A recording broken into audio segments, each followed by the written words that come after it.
All right, the 2018 Classic Tetris World Championships happening once again at the Portland Retro Gaming Expo. It is happening October 19th to 21st, and I'm joined right now via Skype by the man who has won the championships more times than we can count. He is Jonas Neubauer. He is known as the GOAT of Tetris, and he is here right now, and he has all of his trophies behind him, which I really like. I like the setup. I was always wondering, actually, how you organized all your trophies, and there they are. Yeah, mostly like I organize my Tetris pieces very chaotically and with quick decisions. So, at what point, what year did they begin to be the same shape? They had a common theme throughout the years. So the first year was a giant trophy. When did they become the same shape? That was 2013. So the first, was that 1, 2, the first 3 years were in different spots. Each of them. So the first year was at some independent theater. I think it was the Independent in downtown LA, right in my backyard. The second one was at USC. So we were still kind of trying to find our place. And then the third one was finally in Portland, Oregon at the Retro Gaming Expo. And so I think once they saw that they were going to have consistency with the venue, they wanted consistency with the trophy as well. Excellent. So, and there you have them. I'm actually surprised that they're not like organized in Tetris fashion. Like that is definitely not a good, like you have a lot of holes to fill there. Technically. I do. I have them organized on my Twitch channel for my backsplash page, in a terrible formation just to give viewers the expectation to not, it's not going to be all perfect all the time. So we're a week out. Of course, you're thinking about the tournament. It's circled on your calendar every single year. What's the lead up to a tournament now for you? Now that you've had so many championships on your belt, how does it differ from when you were first playing in these tournaments? The fact that I mentioned the Twitch thing, I had never used to play year round. There would be an off season of about 9 to 10 months where I just never touched the controller as far as NES Tetris was concerned. So the first couple of years, the whole experience seemed kind of encapsulated and almost like a dream when I was doing it. Now it's a bigger part of my life and identity in a scary way, and I just kind of play it year round and know that it's always looming. So it almost comes quicker now because it's not cut up anymore. Is this tournament, is this the event, just in your life in general, is this the event that you look forward to the most every year? I do. It turns out that the community around Tetris is amazing and it's growing. So it's just a fun thing to be a part of every year. The competitors, there's camaraderie. There's not really kind of a chippy arch rival that I play against. It's all good. And so, there's a pre-party, there's an after-party. The Tetris after-party is exactly how you're picturing in your head. Now you need to give us a little detail on what the Tetris after. This will be my first Tetris after-party. I want to know what I'm getting myself into. Right on. So there's obviously Tetris. There's cheap beer. I would go with Rainier. You always want to go with the local beer. We have a special guest. We have a cat in the mix. I think she's worried that I'm talking to myself again. So there's Dr. Mario. I don't know if you're a big Dr. Mario player, but that's a fun one to play. And there's people programming on their laptops. Obviously a lot of talk about the tournament that just happened. So yeah, it's dialed in at this point.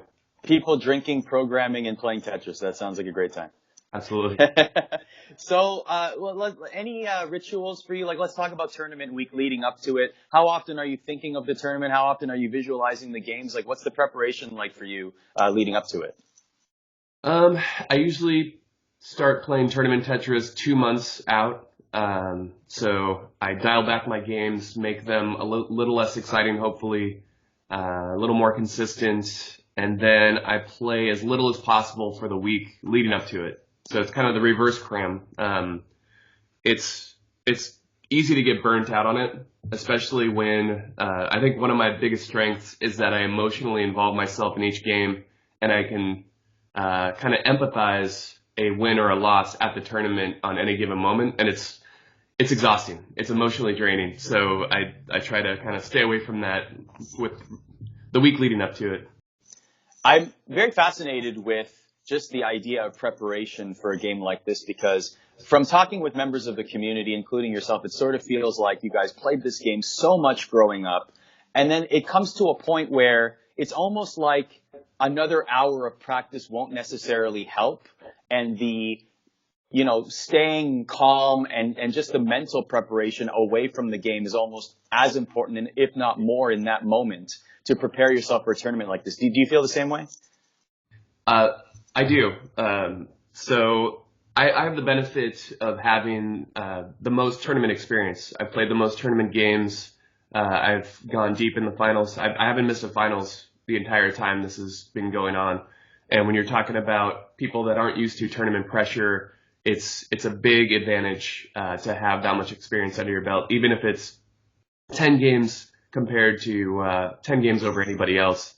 It's still when I'm practicing Tetris, there's not a ton of secrets to find out in the game. So it's really coming to getting the most out of each tournament game and unlocking it, and that's kind of the tournament practice really offers that.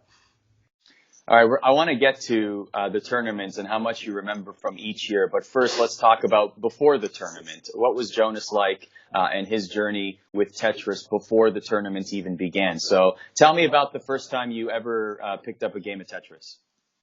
So actually, I played the Macintosh Apple version of Tetris, and it was on my uncle's computer. I must have been 6 or 7 years old. I'd have to see when the release date was. But he was that uncle that always had the newest piece of technology, and he enticed me with it. He showed me what it was all about, and my young brain probably took a lot of real estate and said, this is going to be important in your life, so we better optimize your brain to play this thing. You've mentioned before that you're really good at math. Is there like kind of like how people are good at playing the piano if they are good at math? Is there a correlation between being good at math and being good at Tetris? It must be a left or right side brain kind of thing, because I'm not the most artistic, and I guess that's out of my brain, that kind of logic and math side, because there is a lot of math in Tetris as well. Just understanding, putting yourself in the best situation for the distribution of pieces. There's a lot of kind of probability matrix and trees that you can explore, standard deviations of games, knowing outliers of good and bad games. There's a ton of math to be had, and I think there's just, like you said, there's overlap there, just like piano. Yeah. Did you say that Classic Tetris, the NES Tetris, was the first one you picked up? That's the one the first one that I played seriously, but I played a computer. The Macintosh, yeah. I'm terrible with a keyboard on any video game. So obviously, the controller is the much preferred medium, and I can't even remember how I did that game. It must have been terrible. I mean, I was 6, so. That's interesting, because most people I hear who have played Tetris for the first time was with the Game Boy, because it came with the system. So it's like that's usually people's introduction to the game is the Game Boy version. Young Jonas was not trusted with a Game Boy. It was expensive, and I tend to be, if you ask my wife, she'll tell you that I'm pretty oblivious and I tend to misplace things.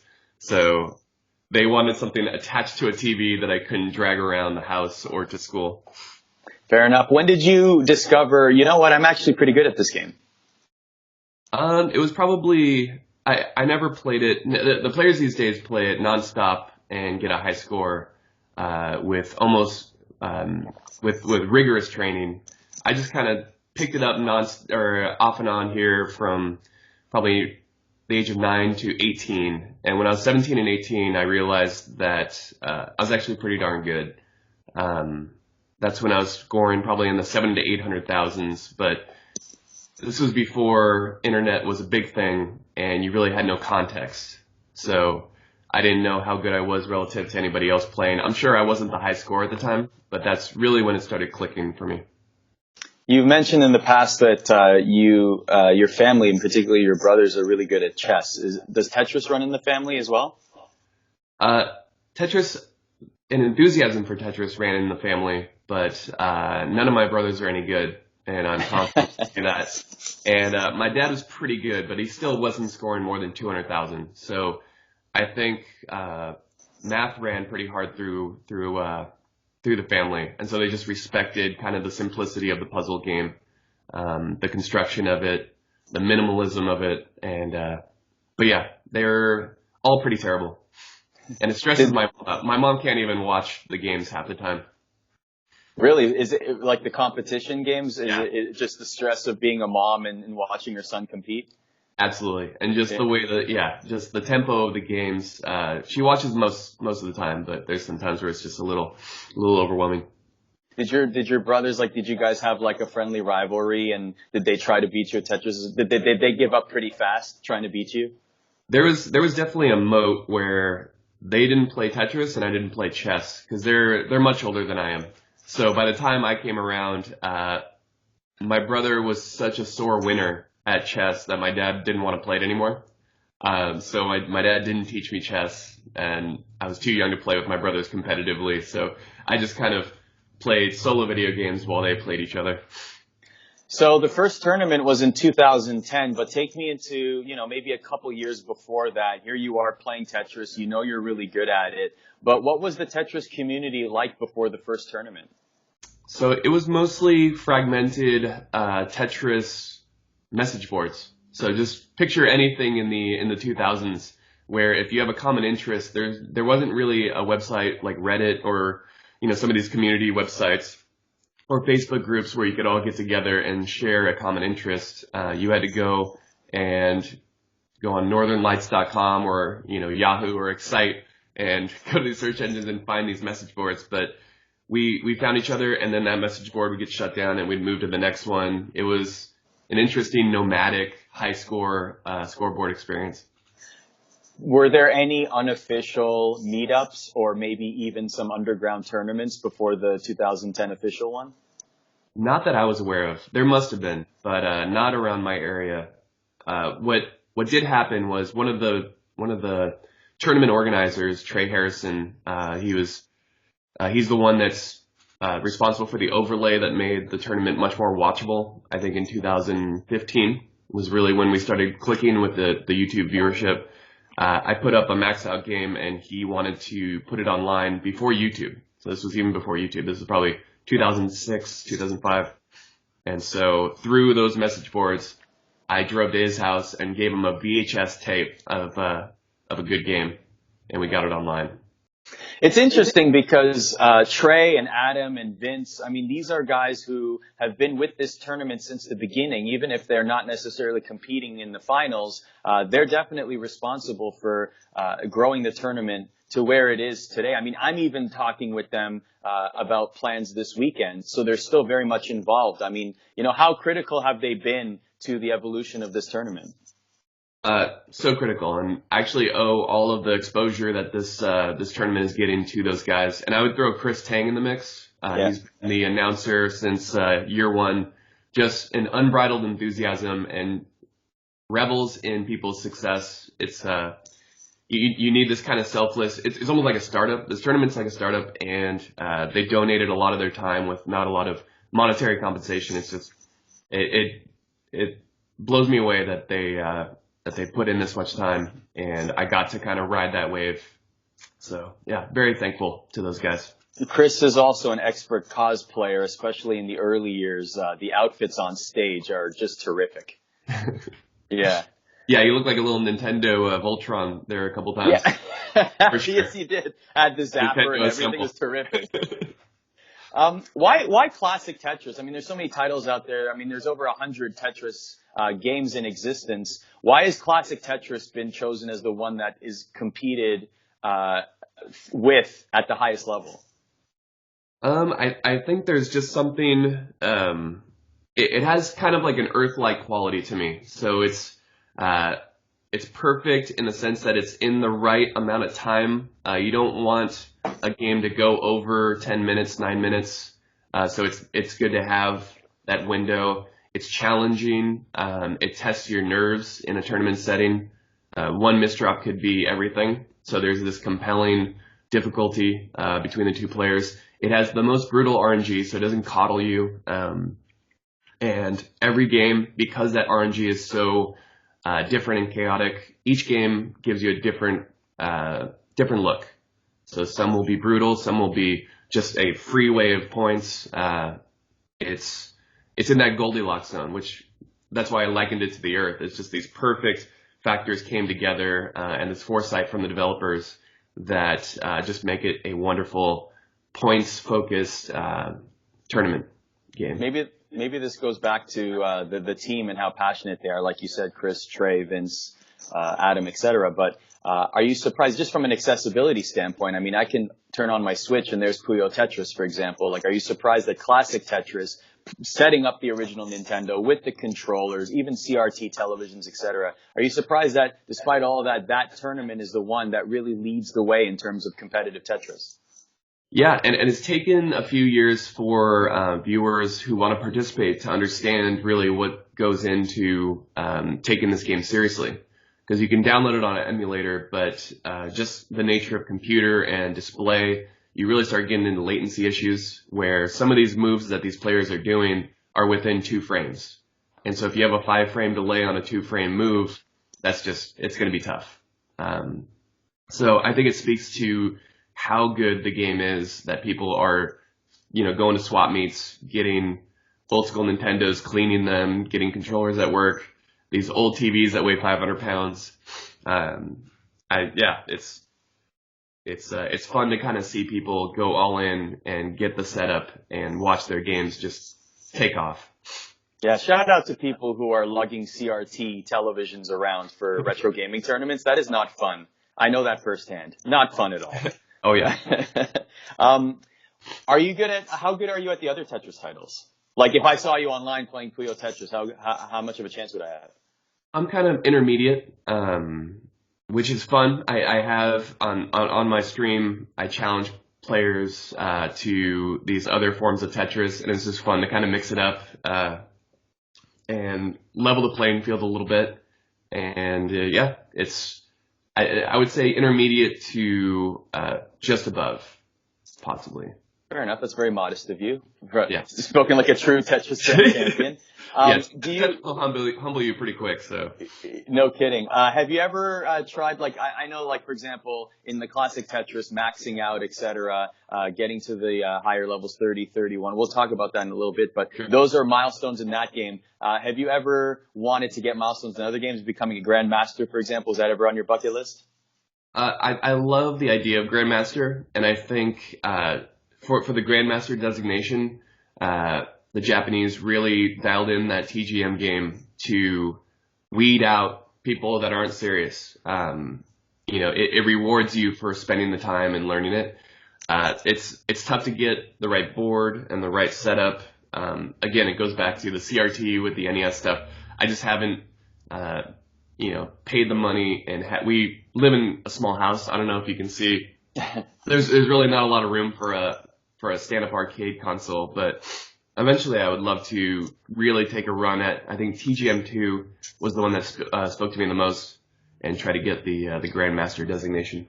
Yeah, it's just the idea of playing Tetris blind is just way out there to me. It's unbelievable. Yeah, that broke my brain just even watching it. Nothing I really worked with.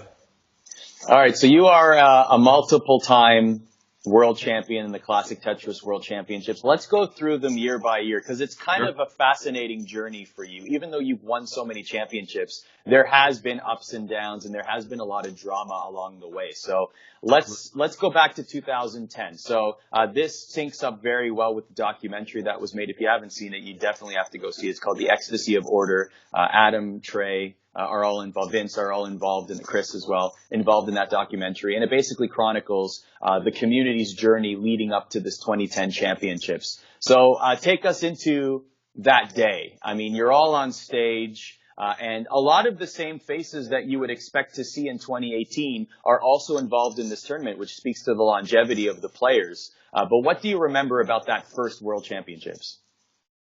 So, like I said, it was about 15 minutes away from my house. It was in my backyard. A lot of my friends, I stacked the crowd with my people because they were all over the place. It really was tailor-made for me. I didn't have to travel. I didn't have jet lag. It's almost like the universe really threw me one there. And so I had to give it up, but I didn't even have to qualify. The qualifiers, there was a lot of drama around the qualifier itself because it was set up to do, it was 25 lines and B-type 18 scoring. So 7 Tetrises were going to take it. Again, it's covered in the documentary, but it came down to pressing down on the controller to advance, which is absolutely nuts. And if you know anything about my tournament play, I hate pressing down. So that factored into, I think my competitor in the finals last year, Alex Kerr, got knocked out of that qualifier by maybe 50 points. And maybe his name is even more a part of the Tetris lore, and he would be in that top 8 and maybe even won the first championship if the qualifier was a bit more fair that first year. To be fair, we didn't know how that was going to shake out. There's always going to be growing pains with stuff like that, but that really was the big topic in year 1. Yeah, there's a lot of drama in people qualifying. Alex is waiting till the very end, and Dana's like Journey, basically trying over and over again to try and get into the top 8. Yeah, so you're all on stage. Actually, I'd love to know, if this tournament had not happened 10 minutes from your house, say it was in Portland, would you have gone? I would have gone. I would have gone. But I would have been a little out of my comfort zone. And if you look at the scoring and the top scores in that first year, it was a mess. None of us really understood what it meant to play on a stage and play for all the marbles with one game. It's easy to say my high score is, a million, or my high score is 850,000. It's another to put up quality games at the drop of a hat with random seeded. We weren't getting the same pieces. It's just kind of, show me what you got mode.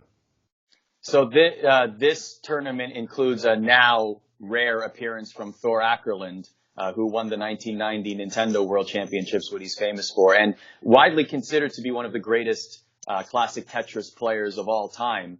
Are you surprised by his performance in this tournament? Because, there was a lot of hype with him being involved here going into this one, and what he was able to do after the tournament with the max out starting at level 19. It's all very impressive, but his performance here, especially that first game, didn't really live up to the hype. It's one of those things that if you don't practice for the tournament mentality, you don't have that concept of what it'll be taking to get to the finals. He came in and just kind of played a game. I'm sure he didn't practice that much. It almost gives you an overconfidence knowing that you can easily max out the game, and you forget that getting there under pressure is tough. So I didn't really have a lot of expectations for what he would do. I had never seen him play even at the pre-party. He didn't really touch NES Tetris. So it was, I was surprised at my own shortcomings in tournament Tetris. Really, I didn't realize what the difficulty of playing live like that on any random seeding was going to be. So your opponent in the finals in 2010 was Harry Hong. Of course, you guys would have a long storied rivalry in the years to come. But going into this final in 2010, what was your relationship like with Harry, and how much of at one point you've called him your arch nemesis, maybe half jokingly, but still, people in the Tetris community love this matchup. So in 2010, going into this finals, where was that rivalry and what was your relationship like? At that point, I hadn't seen too many games from him. I was a confident boy back then, so I thought I was going to give him, more than he could handle. And it turns out I barely scraped by. So it was a humbling experience for me, and I really took a new approach to training for the next tournament. The tournament for 2010, I didn't have a game plan, and I just kind of played games. That was a wake-up call for sure, that I really needed to change my game up. Are you still an Arizona Cardinals fan? I was more of a Larry Fitzgerald fan. I have this weird thing where I can detach players from their teams and just root for them because, true professional, Larry's still going even after all these years. Just loved his style, loved his poise in post-game interviews. Thought he was just pure class, and wanted to channel that, that work ethic and that spirit. 2010 ends, you're the world champion. Take us through, like, the day after. It was awesome.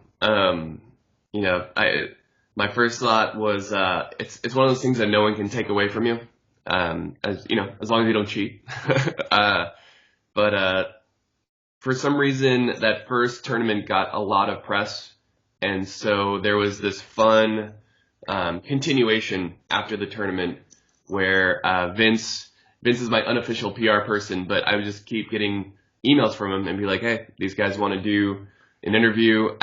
I knew it was fun. I used to work in real estate, and I had a boss that would listen to KFI Rush Limbaugh radio on the way to work. And on the local news, in between the broadcast, he heard my name, and I didn't tell him anything about the Tetris or the tournament or whatever. It was on a weekend, and it just blew minds that I had this weird alter ego of Tetris playing, which I love. And so I got a ton of people just going, I had no idea what the hell is going on. Like, they didn't even know it was a thing. So that was a lot of fun. Did anything about your personal life change? I mean, I remember you saying once that it's cool that you can be, sort of a celebrity in the Tetris bubble, but not be recognized on the street at all. Did anything about your life change after you won that first championship? Like, did your friends suddenly, give you like Tetris Master nicknames or anything like that? A few people started calling me champ, which, that'll definitely inflate your ego. The big takeaway from that first year, being on camera for the tournament in front of people, and being in the documentary, was I was probably about 210 pounds, and I was just like, I gotta lose some weight, man. If I'm gonna be on camera next year, I gotta trim up a little bit. So I lost 40 pounds that first year, and got down to 170. Started dressing a little better. I didn't wear extra large sports jerseys on the next one. Just kind of cleaned up my act in a fun way, and it's good to get healthy anyways. The Jonas Neubauer fashion choices year to year, especially watching the finals back to back, you definitely notice the evolution of the style choices. So good improvements, my friend. I will say that. Yeah. So it was that moment. So watching it back, you said, man, I need to make a life change. So you lost all that weight just because of seeing yourself on camera from that tournament. Yeah, and the tournament, not to get too emotional, but the tournament came at a fun time for me because my dad got sick, and it was complicated by his weight, but he got pancreatic cancer and died 2009. So that was about 6 months before the tournament. I want to say maybe 8 to 9 months. And I was ready for a new adventure, and this whole thing came at a great time. And I rode the momentum of that to get healthy and make good choices. That's fantastic that this tournament has really helped. It's not only fun, it's not only competitive for you, but it helps spur the life changes, just improve your life in so many ways. So 2011 comes around, you repeat as champion, you face Alex in the finals, and it's interesting because, I wouldn't necessarily say you became the New England Patriots of Tetris at this point because you were only a one-time champion, but I did notice that there were a couple of boos in the crowd here, and I'm wondering why, because at this point, I would only assume that you would want somebody to repeat as champion. What was the vibe like going into the 2011 finals for you? I really had a tournament game. I had a lot more confidence the next year. I felt like I was doing the right kind of training.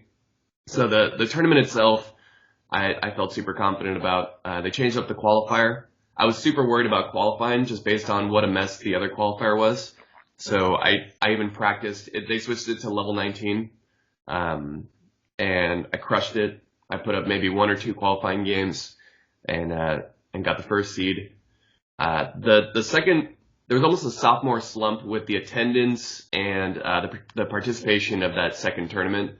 The venue was kind of expensive. The whole CTWC almost ended right there, honestly, because it lost money quite a bit, I want to say, and Vince shouldered most of that.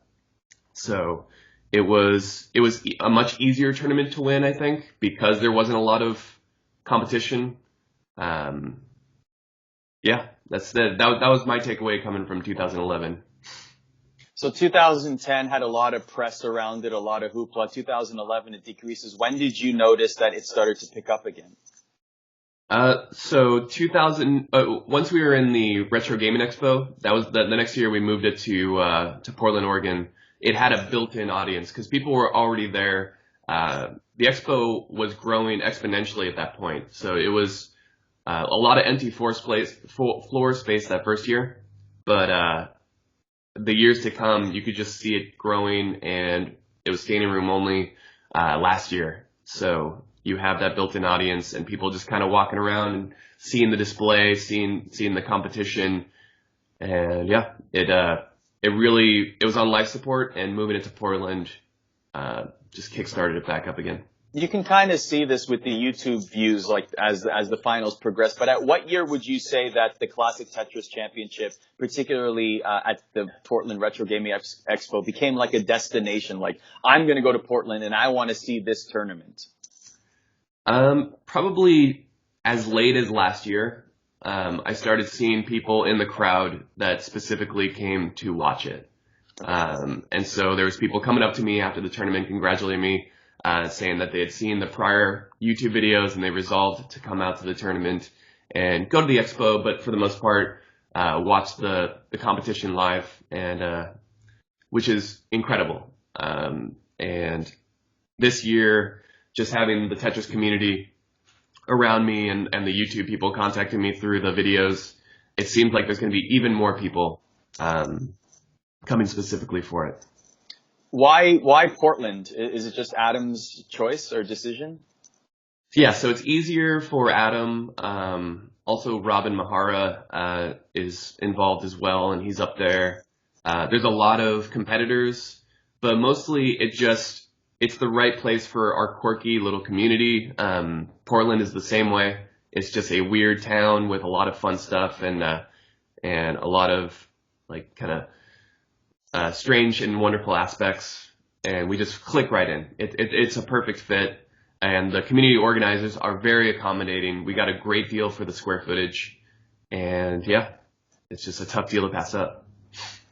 So moving on to 2012, the three-peat is complete. You've won every tournament that has been put on. You swept Mike in the finals. You looked very calm. You looked very dialed in this one. It looked like it was just an inevitability that you would win. Was this 2012, was that the most confident that you were in the tournaments year over year? Absolutely. So that's, again, I don't press down. And a lot of people with tournament pressure, it's almost like public speaking. I don't know if you ever saw somebody addressing a crowd very nervously. They fire through what they're saying very quickly. They speak quickly. And you get the same impulse with Tetris. You want to press down, you want to get through the games, you want to get through the pieces. And so around 2012 is when I think the overall strategy of a lot of players changed, because the commentators started pointing out how slow I played and how I could run down scores because I knew what I was up against. And so, yeah, I think that's when the tournament started adapting back at me. I feel like I was out in front, and then people understood, and so they could train specifically to take me down. At this point, by the third tournament, did you feel like you had established a new meta? Basically, people were trying to follow in your footsteps because you were so successful? I think, especially because in the finals, somebody deep made me start on level 9, and I still didn't press down. And it was the slowest game you've ever seen. It's almost maddeningly slow. So it just kind of exposed my strategy, turned the lights on for it. And you started to see a lot more players employ it, which is fine. That's kind of how these things go. It's an arms race. So now here comes 2013. And your old friend Harry Hong back in the finals. And this is where we, maybe for the first time, really see Jonas against the ropes. And this is a very interesting situation because you're going into the finals against a guy you beat in the finals before, and you could tell that it's very important for him to not only win his first championship, but beat you in the process. Even in the pre-match interviews, he just said, "I want redemption." He just used the word redemption, right? And so he goes up 2-0 at this point. And I want to start there because you hadn't ever been in this sort of situation in the finals where you were on the brink of elimination. What did it feel like to be in that moment to say, "Wow, one more and I'm out"? Like, did you feel that stress? I'd always been the front runner, and there was this wonderful moment when I was down 2-0 where I started to get a little bit of the crowd back on my side. You know, I worked my way into a corner, and you almost become the de facto underdog when you take a beating that hard 2 games in a row. So there's also a release of pressure a bit when you're that far down, where Tetris involves a lot of quick decision making, and it's exhausting. Once you're down that much, you just got to go, hey, I got to go pedal to the metal, and that can somehow free you and take some stress off and be like, let's just go hard. And so I resolved to do that, and the decision-making became much easier. And, just kind of, there was a moment, and in the video it's hard to hear, but one of my favorite movies growing up was Bloodsport. And the DJ, they play a lot of 80s hits. He played the Kumite song from Bloodsport, Fight to Survive. And right at the beginning of that third game, I was fighting to survive, and I heard that, and it was this fun moment that really turned my brain into a new direction. And, just, again, rode that wave to victory. Was that a complete coincidence, or did you ask the DJ to play it? That was a complete coincidence. I get very focused on tournament day. So you pull off the reverse sweep, miraculous fashion, once again for the 4th time, world champion, bouncing back off the ropes and pulling off the improbable victory. Was this the sweetest one for you, looking back? It was, because that was the first one that my now wife, Heather, that you just met, came to. So that was her first official one. It was a different dimension that it added to competing. So I really wanted to win one with her there. It made it a lot more fun to hit the town afterwards. The victory dinner with the girlfriend, just a good vibe, and worked out nicely. This one definitely you had mentioned as well. The field was certainly getting better. There were more prolific challengers coming through by the time we hit 2013 here. Did you ever feel, even after this tournament, you know what, my championship run is in jeopardy in future years, or were you still very confident that you could keep the streak going? No, I knew that the gap had been closed, and that next year was going to be interesting. You also get, I don't know if sports teams get this way, but you almost get complacent as well. It's hard to stay hungry when you have these victories in a row. It's tough to pick the game back up. Heather, my wife, was joking that she had to motivate me to practice because she didn't want to be the reason why I was going to lose. So that year, I did my least amount of practice and prep. It was about a month. And she had to buy me an expensive bottle of Irish whiskey. So a $230 bottle. And so all my friends are like, you got to understand, your wife is rewarding you to play video games. You have chosen correctly somehow in this, you've walked the correct path. If that's the case. Usually wives are trying to get you off the console. Yeah, I'm totally showing this interview to my wife too. So 200 something bottle of Irish whiskey. Great idea. So training into 2014 then, this is the year that many people are watching this to hear you talk about. So how much training did you put with what you just said there, 4 consecutive championships, maybe complacency is setting in. How much training did go into the 2014 championships? I had a lot on my plate that year. I was engaged to be married to Heather. We got married in November, and we had our honeymoon in Scotland all lined up after the tournament, probably about a week and a half after the tournament. So we were planning that. I practiced for maybe about a month and a half.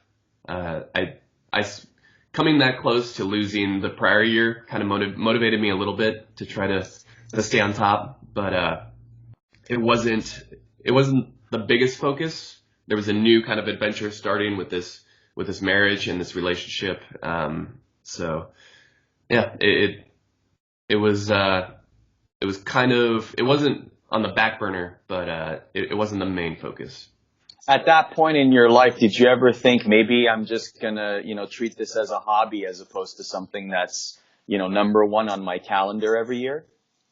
Yeah, I was also taking on more responsibility at my new job. I was starting to bar manage and run a craft brewery tap room, and so we were going to have a big event that weekend. And I even told Vince and Trey and Adam that I probably couldn't make it that year because I needed to this huge festival at Strand, the brewery that I was working for.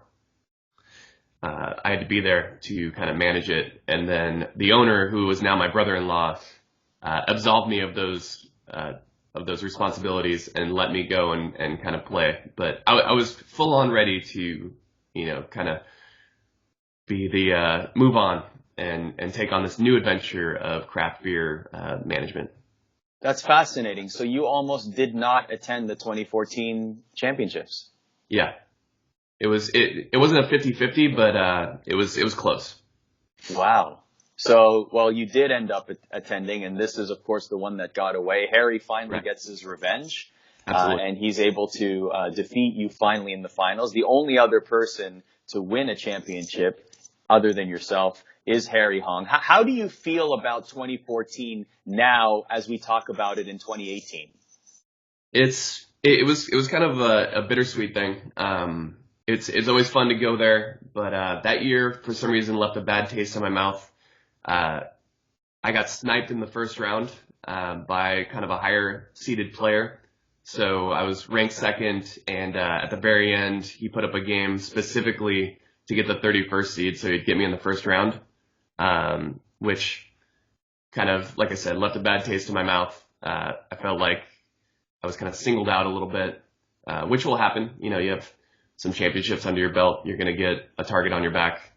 But, it just kind of set the tone for that tournament. And Harry played amazing Tetris. He was on his way, as he showed the last year, that he was going to, he was taking it very seriously. And and what added to it was I had to work that Monday. And so I took an early flight Sunday out. So I lost and immediately hit the plane on the way home. So I didn't get that kind of, I didn't get to digest it with the community that I lost, which would have helped, honestly. It was going to the after party and kind of talking to people and doing the whole thing. So it was just a weird year. It was very kind of off. The whole thing was off balance. So when you were on that plane going back home, where was your mind in terms of competition? Were you motivated to win it back in 2015? Did you say, you know what, this is it, I'm happy with my life and my accomplishments? Where was your head at? I was ready to kind of call it.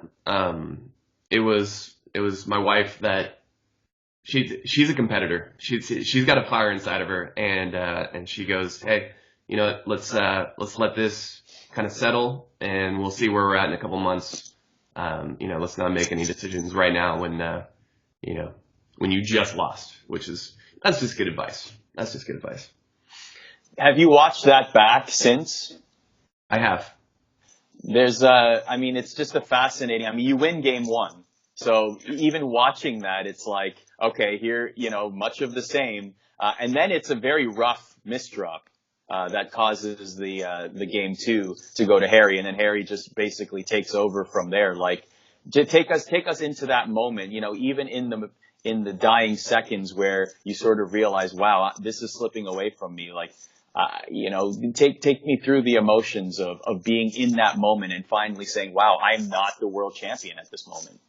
I made the classic mistake that I felt like the game was singling me out with bad RNG or bad piece distribution. So in the moment, I felt very victimized by the game. But if you watch it back, there's definitely ways that you could have assembled those pieces in a much, obviously misdrops are misdrops, but the builds were jagged and terrible and not really up to code. So it always helps kind of watching the games. It's tough to watch the ones you lose, but you got to kind of see and pull stuff out, kind of understand what happened, and kind of build from that. And I wasn't motivated to do that at the time, but it's funny. They started shooting a second documentary, and one of the guys came in to interview me for that about 4 months later and forced me to watch these games on a tablet because he wanted like some B-roll, or he wanted some footage for the documentary. And that is what ultimately motivated me to go back and really, in 2015, give it all I got. Really? So if the documentary had not been created, that second one, maybe you would have entered the 2015 tournament. I definitely needed some type of external force to get me running again. But when I saw that I had so much to improve on my tournament game, that clicked in. Where if I'm capable of here, and then tournament nerves and everything put me down here, there's a lot of room to run. Tell me about the rivalry with Harry at this point. You saw him in 2010. You saw him the year before in 2013. He beats you now in 2014. What was your relationship like with him? What was the rivalry like, especially after he wins here? People don't really see us off camera, but off camera we're drinking together. We're talking about other stuff. It's very much a gentleman's rivalry. There's really not a hot kind of blood kind of thing going on. It is very civil, and I want to see him succeed. Like if I lose, it's not like I want to see him get taken out. It's fun. It's a very exclusive champions club. So it's nice to, almost like the Masters, getting the green jacket. It's a nice club to be in. I was envisioning more like Conor McGregor and Floyd Mayweather. You guys are shoving each other back and forth and jaw-jacking on the streets. No, okay, never mind. My bubble has been burst now. I'm just kidding. Am I right to say I've been looking at even future years? You guys haven't played an elimination game since. No. You've played exhibition, but you've never played in the actual World Championship tournament since that game in 2014. And it might be where once you achieve that championship goal, again, even 1 year, it's tough to go back and really give it your all, and try to improve aspects of your game. The motivation is just tough. It's tough. And you're dealing with, what I love about the CTWC is that it's only a few games for everything. So even just a bad break here or there can tank you. And he's been running into fierce competition. I almost have an intimidation aspect where I see a lot of my competitors topping out early because I feel like they try to play aggressively to keep up. And it's an advantage that I don't know all players share. So maybe that gives me kind of an easier road to the finals, but it's something at least that needs to be addressed. Well, what I've noticed is, especially as we get through the 2015 to 2017, your next 3 championship wins, it seems like you end up playing the person that beats Harry in the tournament. So right. It's like either Final 4 or top 8. It's like you guys are on a collision course, but it never quite materializes. Whoever Harry is playing squeaks out the victory, is able to face you in the next round, usually in the finals. So we move on to 2015. This is the comeback trail.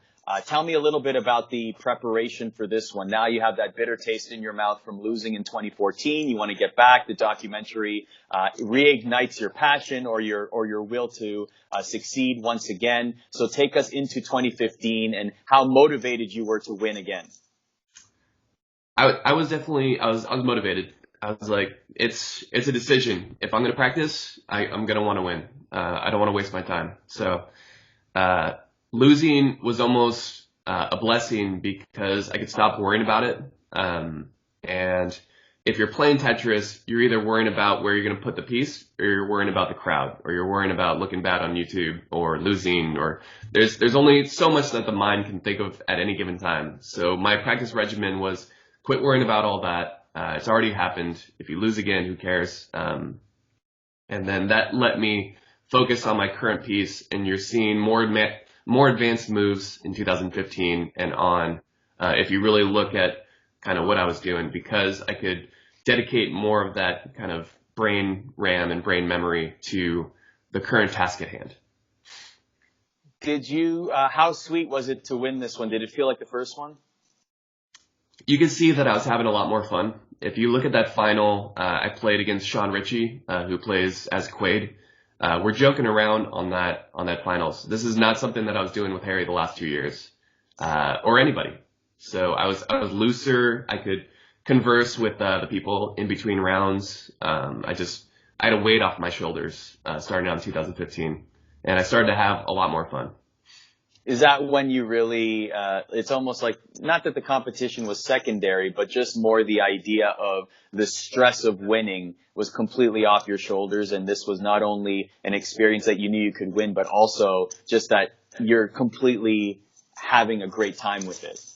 Yeah, the resolve was, if you're going to have fun, you're going to be less worried, and you can use your brain for more of current piece manipulation. Interesting. So did you think that was an advantage too? I mean, yes, you were having this good rapport in the finals, but it seemed like it served you more in the sense that you were just more ready to deal with that loose environment over other competitors. Was that part of the game plan?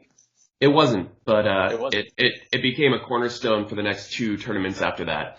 I saw how much better I was doing in these matches when I was, a little more loose, and yeah, the body language speaks for itself, especially last year. So before we get to last year, though, 2016, Boom Tetris for Jeff. He has a shirt, man. Like, he does. He is a crowd favorite. Chris loves him. The crowd loves him. He has a T-shirt for sale, and the crowd really loved this whole journey. I mean, he had been in the tournament before. He placed 12th twice before he got to the finals. Finally, how did you relish in this role where you're cementing yourself as the greatest at this point, but now you're facing competitors that really have the crowd behind them? I think a lot of people, this YouTube video for some reason blew up. It's up to like 9 million views, which is, I think, second amongst live broadcasted or video game sports on YouTube, which is nuts. And I think people are upset for me that I didn't get a lot of love from the commentators, but I couldn't disagree more. It's so fun to see somebody come out of nowhere. You could see Chris Tang was like, how's your first tournament treating you? And Jeff goes, I've been to like 3 of these, dude. He really came out of nowhere. But his style of play, he goes very aggressive. It's just fun to watch, and it's inevitable that he'd be a crowd favorite. You can see him kind of dancing. He was playing loose as well, which really serves him well. I mean, the man is a father, and as soon as you're a father, you've known stress more than playing an online or a Tetris competition, live stream. So he could play with a little swagger, and yeah, it was a fun year.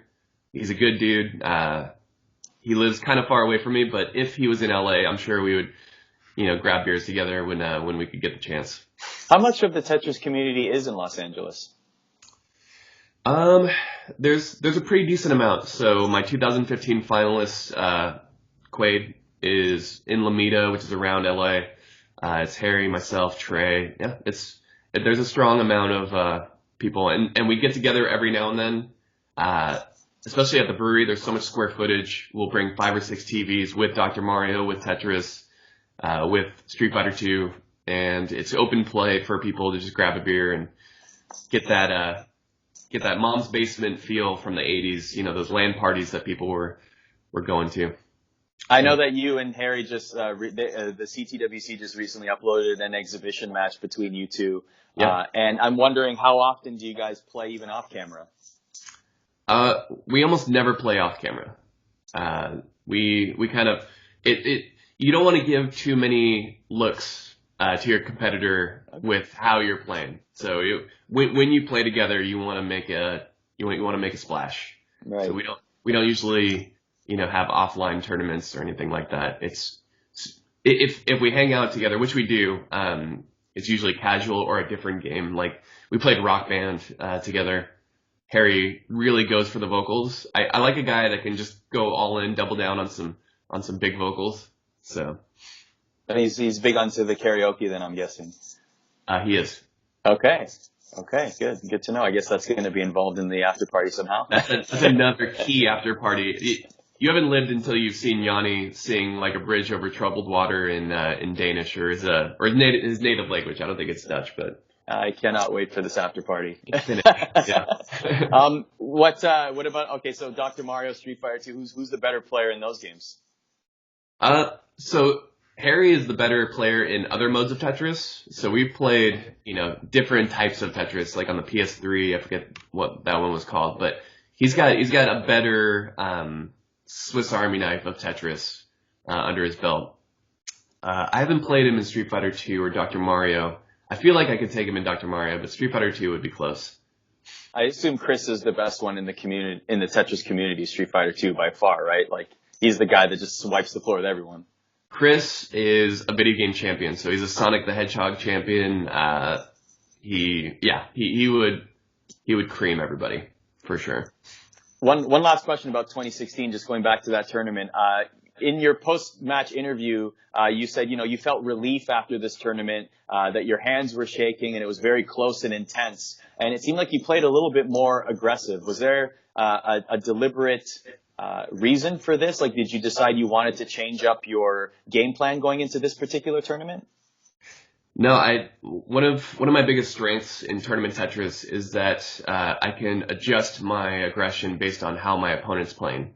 And Jeff was the first one to really push me to kill screens, push the pace, and it's almost like car racing, right? If your opponent's going 120 miles an hour, you got to be going 130 to beat him. And if you're not used to going that speed in a tournament setting, it's gonna give you some nerves. It's gonna make you a little nervous. So kudos to him for pushing me to and beyond my limit. Yeah, it made it a lot of fun, but I was definitely had some adrenaline going after that match. So now the last year's tournament, 2017, this has become a spectacle now, standing room only. It's a destination product. People are flying to Portland specifically for this tournament. Here you are defending your championship yet again. What else is new? But there's some new challengers now. And it was interesting for me and other Tetris fans to hear that you thought you were not the favorite going into this tournament just based on the field itself. Give me a snapshot of the Tetris community going into this tournament and how much it's grown over the last several years. Definitely. So the thing that made Thor so great was his hyper tapping, and now you have people coming out of the woodwork that have developed this technique. It's very humbling when somebody can close the gap on, 10 to 15 years of practice that you've put into this game, within a year or two, with a technique that is just, incredible to watch. So that was definitely an aspect of that. It was a dimension that I wasn't really, ready for that year. I was also the Jeff, Boom Tetris for Jeff video at this point had about 7 million views. And that added some nerves to my tournament game, because I didn't want to look like a jerk on YouTube to that many people this year, right? You don't want to completely flub it because you know that the audience has expanded drastically. And even the live audience was something nuts, where it was like 2,000 people on Twitch, and they were saying like 30,000 live viewers on YouTube. So you're talking about, a stadium full of viewers, and obviously in an online virtual setting, but yeah, and probably about 1,000 people in the audience. It was big. And you mentioned hyper tapping there, which is very interesting because you are not known to be a hyper tapper. But after this tournament, when you won again, you sort of mentioned that maybe you should start discovering it, or maybe add that to your arsenal. Has that been added? Did you give it a go, or is it brushed off to the side already? I gave it a go, and it really wasn't working. I got some slow thumbs. It's tough to teach. I'm 37. These thumbs have seen a lot of video games. There's a way to kind of use your index finger. If you know anything about my tournament play, I don't wear headphones. Just give me a controller and let me be on my way. I don't do a lot of fancy stuff. But yeah, there's kind of a middle ground called quick tapping that I've been working on to try to insulate myself a little bit against the hyper tapping. But it's inevitable once they really learn how to build efficiently that they're going to dominate this tournament in a way that even I haven't over the past 8 years. You were watching some of the other games in this tournament as well, and you seem to be very impressed. And I don't know if nervous is the right word, but definitely impressed with what you were seeing from the field of competition. How proud are you? Like, just talk about it seems like just hearing you talk about these tournaments, it's not only that you're the champion, but you are also an ambassador to the community and just talking about the general growth of the community in the tournament. So when you're walking around watching these games in 2017, you must be very proud of what everyone has accomplished. Absolutely. The level of play was incredible. I was almost more proud of watching the live stream comments coming from viewers. It wasn't as toxic as it was in the prior years. I tried to make a push. It's why I started streaming to Twitch. I wanted to develop the culture of Tetris. I wanted people to know what they were looking at. Rugby, soccer, lacrosse, these things are much more palatable once you know what you're looking at and you have somebody telling you, oh, this is this formation and this play was absolutely incredible because of these set of circumstances. So I just wanted to raise the IQ of the average internet viewer and almost like infect the knowledge virus. And so you had people that were viewers of my channel talking to other people going, that Matthew Bucco dig was incredible because he was this high and he got this tough RNG sequence and he was still able to dig it out. And it's that made me so proud that these players get this wonderful spotlight shown on their ability because of the viewers' appreciation of it. So this leads us to 2018, and actually in that 2017 tournament there was a lot of hype and attention, like you mentioned, the whole hyper tapping on Koryon, a competitor from Japan who came to the tournament in Portland. I hear he will be back again here in 2018. And Koryon seems to be the new main challenger to the throne, as evidenced by the exhibition match that just happened in Hong Kong, where you traveled all the way there and faced Koryon in this exhibition match in what seemed to be a mall. Was it a mall that you were in? It was. So it was a mall in Hong Kong that they are retrofitting to become an esports arena. So they almost want to build a town around this mall and entice players from China, entice players from that part of the world to compete on a high level. And yeah, then there's government resources going to it. They flew us out, and it was an incredible experience. It was the first time I ever been to that side of the world, and yeah, it was. It needs to be said that jet lag is real, and these players that come, Koryon, in my opinion, was the favorite last year, but he had an early exit, and it's tough to get off a plane that you just flew 11 hours and try to acclimate to, in only a couple days. It takes a while to get that jet lag off you. Same thing with Yanni. The first couple years, I think he had some poor showings because it takes a while to get that routine under your belt. So kudos to them for making that trip. They're really playing behind the eight ball right away from just having to get off a plane. So, do you ever see the tournament moving from Portland in the future, like making it a true world appeal with the amount of world challengers that are coming in?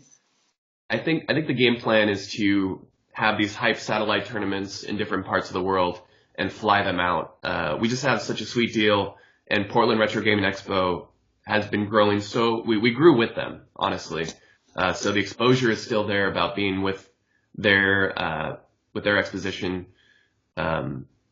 It's just such a great, it's easy for the tournament organizers. I can't stress enough that you want to make it as easy on them as possible because they're really putting so much effort into it. It'd be tough to kind of move the venue at this point. But yeah, I think more satellites, more exposure for the satellites, more exposure for the tournament itself is only going to be good. Yeah, I was involved in the East Coast qualifiers, for example, in Pittsburgh. That was a great experience. It's just like, it adds into like just the idea of having convention involvement is key. I agree with you there 100%. The big thing, of course, I mean, even though it was exhibition, Koryon, what a showing. I mean, my goodness. The first time we ever see somebody max out in a competitive play like this, yes, jet lag is real, but Koryon really cemented himself as a formidable challenger here. Yeah. Even though it was exhibition, Jonas, how did it feel to lose in 2018?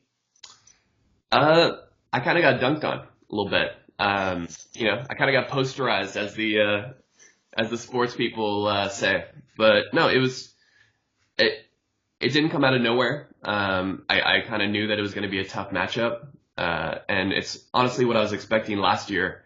So just another year of consistency under his belt. Yeah, he really doesn't play that much. I don't know if it's exhausting to hyper tap, but he doesn't practice that much. So it's tough to kind of, you can see him just getting logarithmically better. And the scary thing is he's not the only one who's doing this hyper tap stuff. There's other hyper tappers coming out of the woodwork, and they are playing a lot more hours. And you really need to, in NES Tetris, you really need to see these patterns. You need to play a lot. You need to know how to adapt to just an infinite amount of possibilities. And so the more hours that these people are playing, the more they're going to close that gap or cement that moat between, cement that lead that they have. Would you say Koryon is the favorite going into 2018? I would. Interesting. Do you hope that you face him in the tournament? I will face kind of whoever I need to face. There's never kind of a hope. I always give a little bit of a support behind the international players. If I don't win, I would love to see an international player win, because I just think it's kind of heroic to be flying to this tournament year after year. It's a very expensive flight. They're not doing it for the money. They're playing from the heart, and you got to respect that. Yeah, you certainly do. What about maybe a couple of the other competitors? Obviously, a lot of the familiar faces you can certainly expect to see at this tournament. How about, for the first time ever, we see level 31, and no less from a 15-year-old who is able to master the game to the point where we see a level that has never been seen. For you, somebody who's been playing this game for decades, is a multiple-time champion at this game. To see this happen, it must be pretty surreal.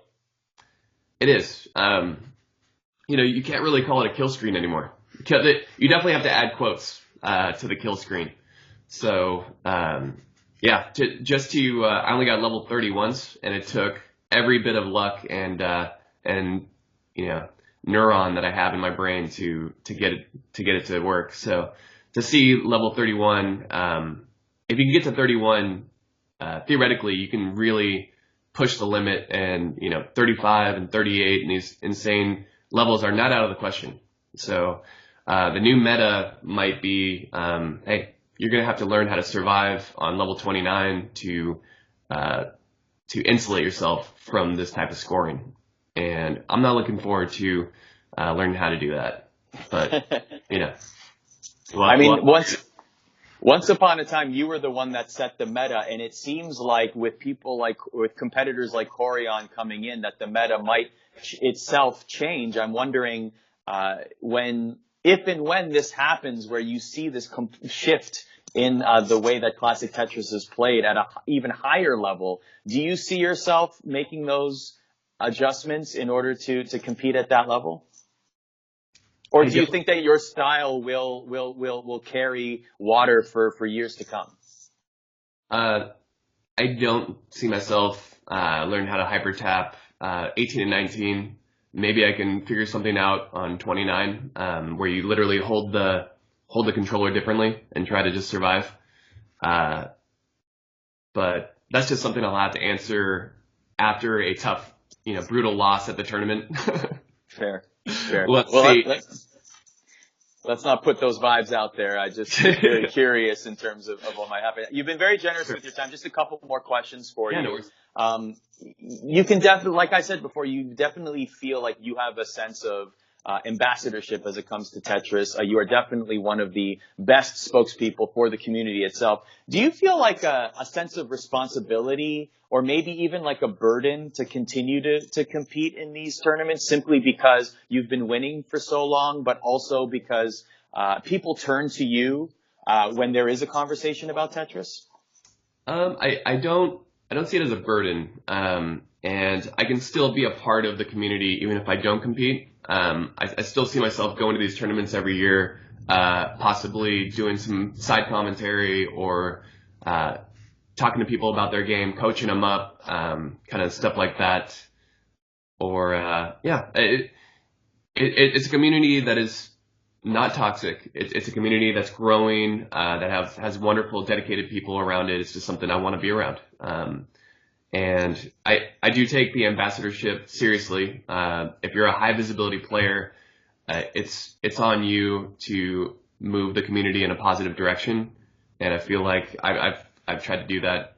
And there's no way to go but up. I think it's still growing. The last question I have for you is, and you sort of intimated this, do you ever see a day like that you just stop competing? Like where more generally, where are you in terms of your career competing in these Tetris World Championships? I look at life kind of in a chapter focus, and I feel like we're getting close to the end of the chapter on competitive Tetris.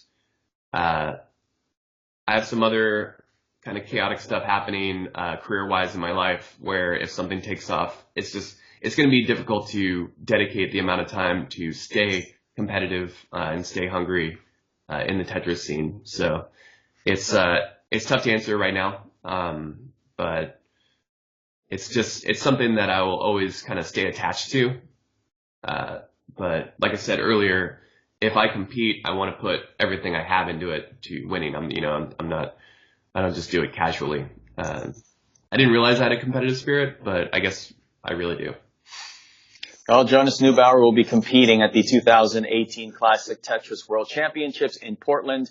And I guess we need to say nothing more than all the trophies behind you. Are they heavy, by the way? Last question.